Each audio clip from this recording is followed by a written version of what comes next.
It's crap. The end. No, that's not really fair to it. It's only crap because it's hard to follow. So we get like some reveals I didn't see coming. I guess I should have. We open up to like in media res. We got this, train battle, whatever. And we cut back here, like previously, 10 hours earlier. So let's spoil everything. You know what it turns out? Turns out that the husband, her husband, is her. Oh, what a surprise. Great. Then Dr. Watson's like poking around in a mortuary. Sees that lawyer. I don't know what's going on. Suddenly we're on a train. I guess this is in a train car. It's not really clear. It's not really clear that this is in a train car, but apparently it is. And here's the in media res. Okay, so why we needed that train panel, just to come back and show, like, what I don't understand what the purpose of this was. Because you could have just started here, and the story would have been just fine. Instead, we went there, we come back, Moriarty is bragging to the kid. He gives the kid some Turkish delight. I have it on authority that the rose-flavored Turkish delight actually is kind of disgusting. Never tried it. Here, we got this gun battle, see, in media res. We're going to skip ahead a little bit. So we go from there to, like, the funeral. We're cutting back and forth, man. We've been on a train, we've been at a funeral, we've been in an apartment. We've been wherever Moriarty is. It's like 4 different places. And we're jumping around in time back and forth, and it's a confusing mess. And I had to read this more than once to figure out what the heck was going on. So anyway, after this funeral for the missing man, who, you know, wasn't even a real person,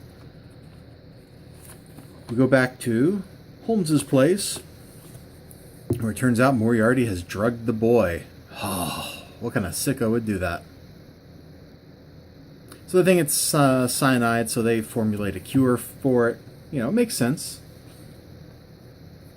So then Holmes confronts Moriarty at his place of business. And the last panel, like, is the best part of the book. Like, I didn't like this one very much. The previous 3 I liked. This one I didn't. This one I didn't.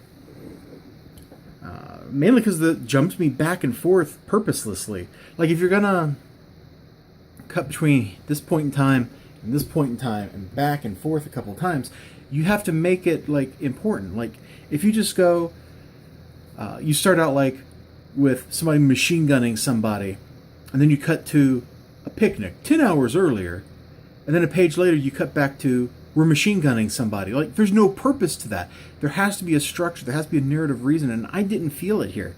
The story, if it was told in just strict linear time, I think would have worked a whole lot better, because there was no dramatic purpose. You know, when I flipped over from page 1 on the train, I was like, when did we get on a train? Oh, well, let's see what happens. And then it's like, Holmes has a book thrown at his head. And it just threw the whole thing off. I didn't like this one. The first 3 I thought were great. This one, not so much. I think we still got like 1 or 2 issues to go in this series. Does it say? It doesn't look like it says anywhere here on the front cover. But, you know, it's just a mini. This one I feel like dropped the ball. I really do. However, at least Moriarty got to be a braggart and evil in the writing. I got to give it that. While the structure of the story... Here. Just keep cutting back and forth. There's the structure of the story. Left much to be desired. The actual dialogue was pretty good. It was just like it was everywhere else. Holmes sounds kind of like Holmes. Moriarty sounds like Moriarty. The people sound like people. And I like that. So, what I said at the very beginning of the video is probably not true. This was just such a disappointment to me compared to the previous three issues that I enjoyed so much that it just really sticks out in my mind. That's my word. I'll let y'all go. You have a great day. Remember to like, comment, subscribe, and all that good stuff, and I'll see you then. Bye-bye.